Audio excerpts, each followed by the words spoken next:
الحمدللہ رب العالمین والصلاة والسلام علی اشرف الانبیاء والمرسلین وعلی آلہ واصحابہ اجمعین۔ کویشچن کریں آپ۔ شیخ، کامیابی کا راستہ کون سا ہے؟ ہمیں اس کے بارے میں تھوڑی سی معلومات دیں۔ ماشاءاللہ، کیا نام آپ کا؟ میرا نام محمد حمزہ ساقی۔ محمد حمزہ ساقی بھائی نے بڑا اچھا کویشچن کیا۔ آپ علیہ الصلوۃ والسلام کے پاس ایک نوجوان آیا تو اللہ کے نبی سے کویشچن کرتا ہے، کہتا ہے حضور میرے حسن سلوک کا سب سے زیادہ حقدار کون ہے؟ میں ہو شوڈ آئی ٹریٹ، کس کو میں اچھے طریقے سے ٹریٹ کروں، کس کے سامنے میں اپنے سر کو جھکاؤں اور اپنے بازوں کو پھیلاؤں؟ حضور وہ کون ہے؟ تو آپ علیہ الصلوۃ والسلام نے فرمایا کہ تیری والدہ۔ کیا بات ہے! پھر وہ اللہ کے نبی سے یہی کویشچن کرتا ہے، حضور اس کے بعد کون ہے؟ دوسری مرتبہ پوچھا، کس سے میں پیار کروں، کس سے میں محبت کروں؟ اللہ کے نبی دوسرے نمبر پہ کون ہے؟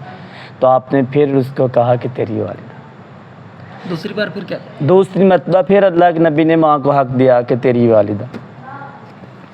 تیسری مرتبہ وہ پھر آپ سے کویشچن کرتا ہے کہ اللہ کے نبی میرے حسن سلوک کا حقدار کون ہے؟ کتنی مرتبہ؟ تیسری مرتبہ آقا دو جہان نے فرمایا کہ تیری والدہ، ثم امک، تیری والدہ۔ You can estimate the greatness of mother from ear. آپ ماں کی عظمت کا یہاں سے اندازہ لگا سکتے ہیں۔ حضرت اگر آپ واقعی کچھ بننا چاہتے ہیں، اپنی لائف میں سکسیسفل بننا چاہتے ہیں، اوپر جانا چاہتے ہیں، تو حضرت بڑوں کے پاؤں پڑتے ہیں۔ اسٹوڈنٹ آپ،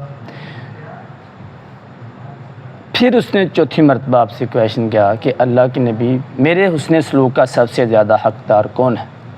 تو اس پر اللہ کے نبی نے فرمایا ثم ابوک، پھر تیرا باپ۔ چوتھی مرتبہ کس کا ذکر کیا؟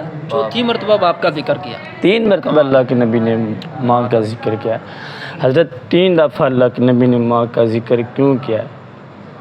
یہ وہ ماں ہوتی ہے جو 9 مہینے ایک بچے کو اپنے پیٹ میں رکھتی ہے۔ کتنے مہینے؟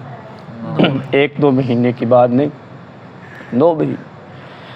پھر وہ 2 سال تک اپنے بچے کو اپنا دودھ پلاتی ہے، اس کی دیکھ بھال کرتی ہے، اس کا خیال کرتی ہے۔ تو آپ اس حدیث سے اندازہ لگا سکتے ہیں کہ ان کا شان و شان اور ان کا مقام کیا ہے۔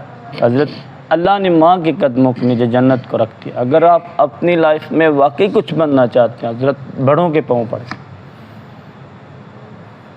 کہندہ ہے نا کہ سارا دن پیو دھوپ چ جلدا ہے تے ماں چولہے تے جل دی ہے تے پھر جا کے اولاد پل دی۔ سنا ہوگا یہ آپ نے جملہ۔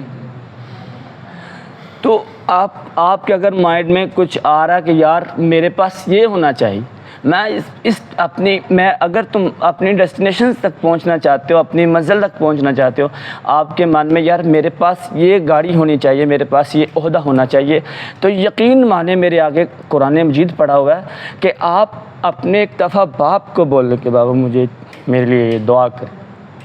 میں آپ کو قسم اٹھا کہتا ہوں جب اس چیز کو دیکھے گا آپ کے لیے دعا کر۔ اللہ کے نبی نے فرمایا تھا باپ کی رضا میں ہی اللہ کی رضا۔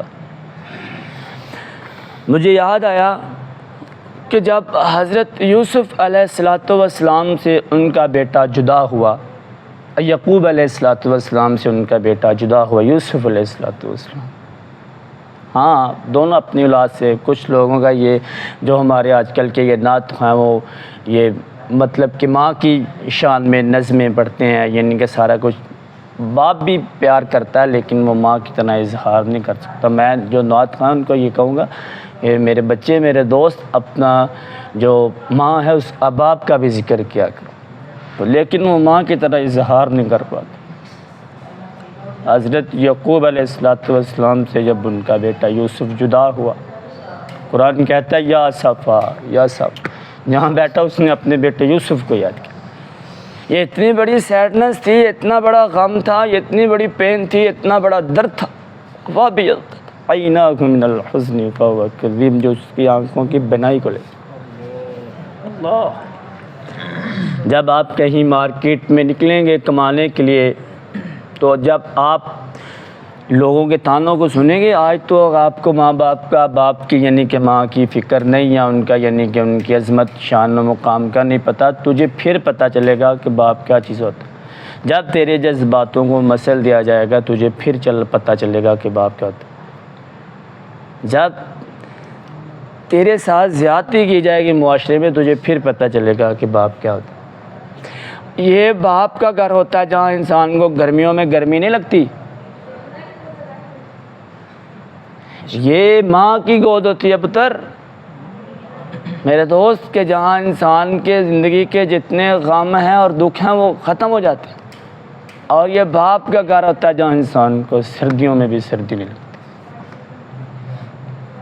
اگر واقعی آپ بڑا بننا چاہتے ہیں تو پھر بڑوں کے پاؤں پڑ جائیں، اسی میں کامیابی ہے.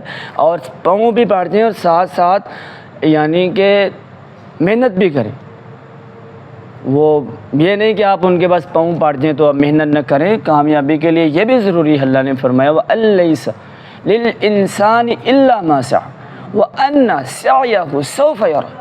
انسان کے لیے وہی کچھ ہے جس کے لیے وہ کوشش کرتا ہے، اسٹرگل کرتا ہے، محنت کرتا ہے، جد و جہد کرتا ہے. یار میں نے یہاں پہنچنا ہے، اس کے لیے وہ اپنی رات کی نیندوں کو ضائع کرتا ہے، اس کے لیے وہ محنت کرتا ہے، پھر وہ وہاں جا کے پہنچتا ہے. جب ہم کسی بڑے کو دیکھتے ہیں تو ان بڑوں کے پیچھے بڑے بڑے درد ہوتے ہیں. اس لیے کسی بڑے نے کہا تھا every successful person has a painful story, every painful story has a successful ending, accept the pain and get ready. سمجھے؟ کہتا کہ ہر بڑے کے پیچھے ایک بڑا غم ہوتا ہے، ایک بڑا دکھ ہوتا ہے، اور ہر بڑی درد کا، ہر بڑے پین کا ایک بہترین اختتام ہوتا ہے.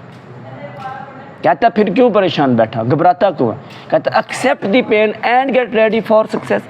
کہتا پھر کامیابی کے لیے تو تیار ہو جائے، اور اس پین کو، اس درد کو ایکسیپٹ کر، مان لے، تو اس کو چیلنج کر، تو کامیابی کے لیے تیار. ٹھیک ہے؟ تو کامیابی کا راز اسی میں ہے. ماں باپ کے پاؤں پڑ جائیں، ان کی خدمت کریں، ان سے پیار کریں، ان سے محبت کریں، ان سے دعائیں لیں. اللہ آپ کو کامیاب کرے. بارک اللہ. اللہ تعالیٰ آپ کو جزا دے. اللہ تعالیٰ آپ سب کو کامیاب. اچھی نصیحت کی آپ نے. اچھی، شکریہ. صحیح ہے.